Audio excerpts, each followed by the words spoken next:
Welcome back to today's history. It's May 3 Road, and while it might feel like just another day on the calendar, this date has seen it all. Moments that changed nations, people who stood against empires, and events that echo through time even now, from great discoveries to devastating disasters. May 3rd has been anything but ordinary. So sit back and join us on a journey through the turning points of history that all happened on this day. Chapter 1. Columbus reaches Jamaica, 1494. Let's travel back over 500 years. The date is May 3rd, 1494. The vast blue Caribbean stretches out before a fleet of Spanish ships. Christopher Columbus, on his second voyage to the New World, arrives at a lush, mountainous island. Jamaica. The indigenous Taino people. This was Margaret, the land of wood and water, but to Columbus and his crew, it was another discovery for the Spanish crown. He raised the Spanish flag, claiming the island for Spain. It would mark the beginning of centuries of European colonization in the Caribbean, forever changing the fate of the region and its people. Chapter 2. The Spanish Rebellion and Goya's masterpiece. 1808. Now, let's fast forward to 1808. Madrid is in turmoil. The Spanish people have risen up against Napoleon's invading forces. But on May 3rd, the rebellion meets a bloody response. Over 100 civilians, ordinary men, workers, and students are rounded up and executed by French troops. The scene is grim, desperate, unforgettable. Years later, Spanish artist Francisco Goya captures this horror in one of the most powerful anti-war paintings in history. The 3rd of May 1808. With raw emotion, the painting freezes that moment in time, a man raising his arms in surrender, faceless soldiers, and the dark silence before another round of gunfire. It's more than just a painting. It's a haunting reminder of the human cost of war. Chapter 3. A University for All. 1837. Let's shift the scene to 1837-Switzerland. In a world where most universities were strictly for men, Zurich University made a bold move that year. It opened its doors not just to the privileged few, but to women as well. This was revolutionary.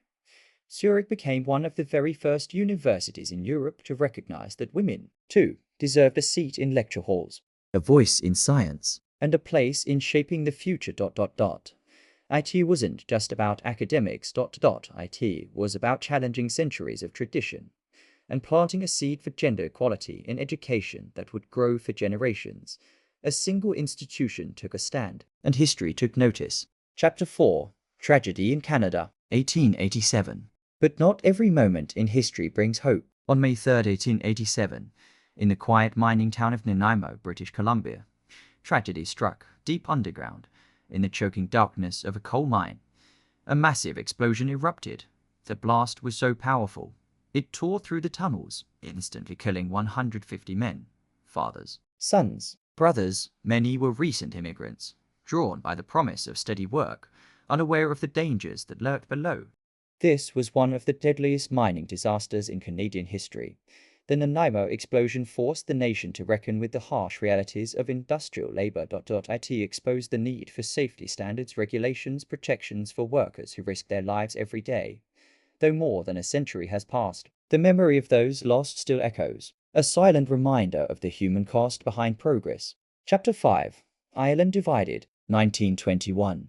May 3rd, 1921, a line was drawn that would shape a nation's future. On this day, the British Parliament passed the Government of Ireland Act, formally dividing the island into two distinct political entities, Northern Ireland and Southern Ireland.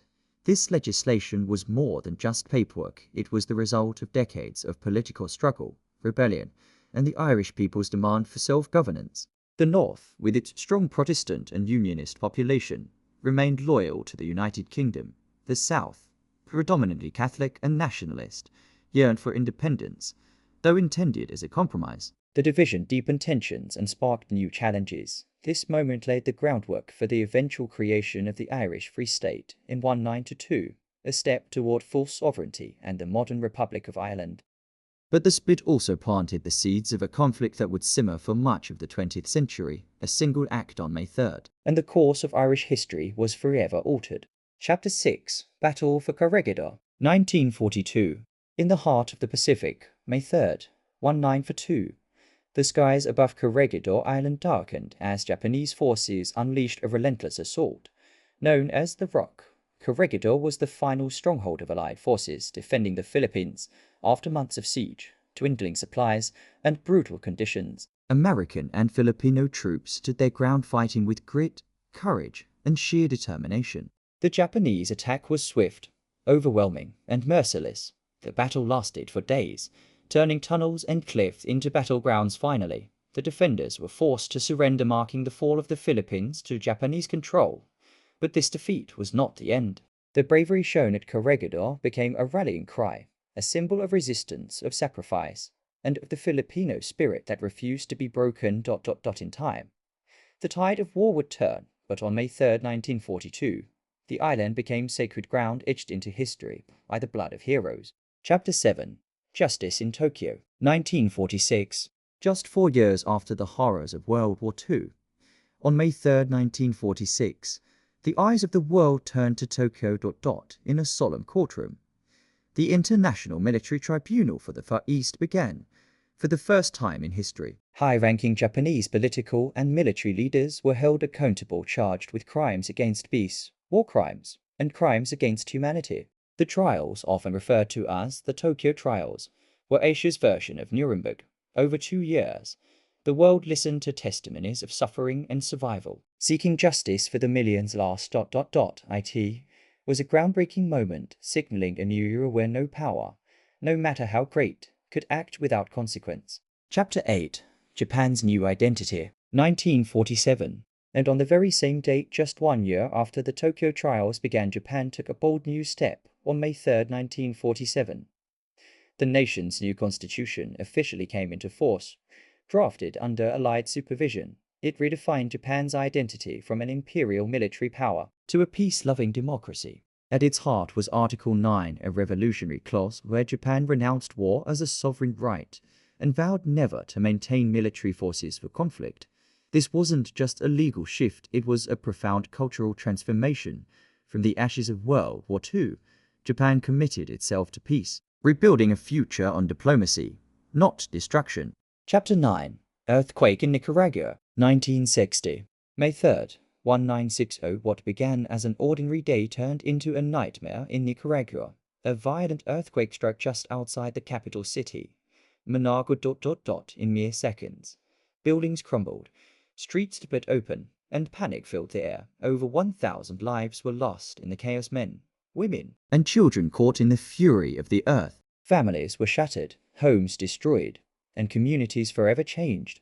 The quake served as a devastating reminder of nature's unpredictable force and the deep scars it can leave behind. In the aftermath, efforts to rebuild brought people together, but the pain of that day still echoes in Nicaraguan memory. Chapter 10. Britain's first female Prime Minister, 1979. One of the most defining moments in British political history unfolded on May 3rd, 1979. Margaret Thatcher shattered the glass ceiling, becoming the first woman to ever serve as Prime Minister of the United Kingdom. Nicknamed the Iron Lady for her unwavering resolve, Thatcher entered office during a time of economic instability and social unrest. Her leadership style was bold, often divisive, and undeniably transformative. She championed free market policies, reduced the power of trade unions, and reshaped Britain's global identity, whether praised or criticized. Her impact was monumental. Thatcher would remain in office for over a decade, making history not just as a woman in power, but as a force who changed the political landscape forever. Chapter 11. Iraq accepts a ceasefire, 1991. On May 3rd, 1991, just weeks after the end of the Gulf War, Iraq officially accepted the United Nations Security Council's ceasefire terms. The war had devastated much of Kuwait and Iraq, and this acceptance was seen by the world as a turning point, perhaps even a chance for lasting peace. But peace would prove elusive. In the years that followed, Iraq faced crippling international sanctions aimed at ensuring compliance with disarmament agreements. The country's economy collapsed, and its people suffered under growing shortages and poverty. What was hoped to be the beginning of stability instead became the beginning of a long and painful chapter in Middle Eastern history. This moment reminds us that while wars may end on paper, the scars they leave behind often take much longer to heal. Chapter 12.